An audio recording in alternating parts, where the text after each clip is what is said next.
एक बार शंकर भगवान पार्वती जी और नारद जी के साथ पृथ्वी पर घूमने आए और एक गांव में पहुंचे।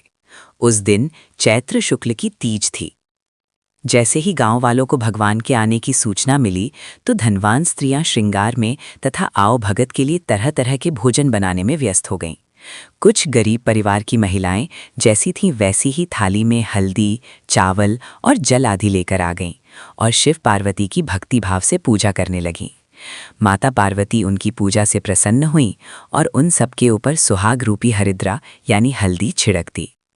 इस प्रकार मां पार्वती का आशीर्वाद व मंगल कामनाएं पाकर अपने अपने घर चली गईं।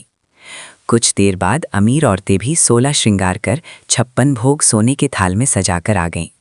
तब भगवान शंकर ने पार्वती जी को कहा कि सारा आशीर्वाद तो तुमने पहले ही उन स्त्रियों को दे दिया, अब इनको क्या दोगी? पार्वती जी ने कहा, आप उनकी बात छोड़ दें। उन्हें ऊपरी पदार्थों से निर्मित रस दिया है, इसीलिए उनका सुहाग धोती से रहेगा। परंतु इन लोगों को मैं अपनी अंगुली चीरकर रक्त सुहाग रस दूंगी, जो मेरे समान ही सौभाग्यशाली बन जाएंगी। जब कुलीन स्त्रियां शिव पार्वती की पूजा कर चुकीं, तब मां पार्वती ने अपनी अंगुली चीरकर उन पर रक्त छिड़ककर अखंड सौभाग्य का वर दिया। इसके बाद पार्वती जी ने शिव जी को कहा, मैं नदी में नहा कर आती हूँ। मां पार्वती ने नदी के किनारे जाकर बालू से शिवलिंग बनाया और आराधना करने लगी। शिव जी ने प्रसन्न होकर वरदान दिया कि आज के दिन जो भी स्त्री मेरा पूजन और तुम्हारा व्रत करेंगी, उनके पति चिरंजीव रहेंगे और अंत में उन्हें मोक्ष मिलेगा। इसके बाद पार्वती जी वहां गईं जहां शिवजी व नारद को छोड़कर गई थीं। शिवजी ने देर से आने कारण पूछा तो पार्वती जी ने बहाना बनाया और कहा कि नदी के किनारे मेरे भाई भाभी मिल गए थे, उन्होंने दूध भात खाने का आग्रह किया, इसीलिए देरी हो गई। शिवजी बोले, हम भी दूध भात खाएंगे और जंगल की तरफ चल दिए। पार्वती जी ने सोचा पोल खुल जाएगी, वो प्रार्थना करती हुई पीछे पीछे चल दी। जंगल में पहुंचने पर देखा सुंदर माया का महल बना हुआ था। उसमें पार्वती जी के भाई और भाभी विद्यमान थे। भाई भाभी ने उन सबका स्वागत सत्कार किया और आओ भगत की और वहां रुकने का आग्रह किया। तीनों ने आतिथ्य स्वीकार किया। 3 दिन वहां रुके, फिर वहां से रवाना हो गए। तीनों चलते चलते काफी दूर तक आ गए। शाम होने पर शिवजी पार्वती जी से बोले कि मैं अपनी माला तो तुम्हारे मायके ही भूल आया हूँ। पार्वती जी ने कहा कि मैं लेकर आती हूँ और माला लेने जाने लगी।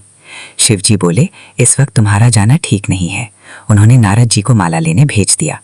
नारद जी वहां पहुंचे तो देखा कि वहां कुछ नहीं था। महल का तो नामो निशान भी नहीं था। अंधेरे में जंगली जानवर घूम रहे थे। अंधकारपूर्ण वातावरण डरावना लग रहा था। ये देखकर नारद जी आश्चर्य में पड़ गए। तभी बिजली कड़की और माला उन्हें एक पेड़ पर टंगी दिखाई दी।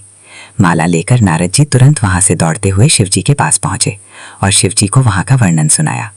सुनकर शिवजी हंसने लगे और उन्होंने नारद जी को बताया कि पार्वती जी अपनी पार्थिव पूजा की बात गुप्त रखना चाहती थी, इसीलिए झूठा बहाना बनाया था। और फिर असत्य को सत्य करने के लिए उन्होंने अपनी पति धर्म की शक्ति से माया महल रचा था। सच्चाई बताने के लिए ही मैंने तुम्हें वहां माला लेने भेजा था।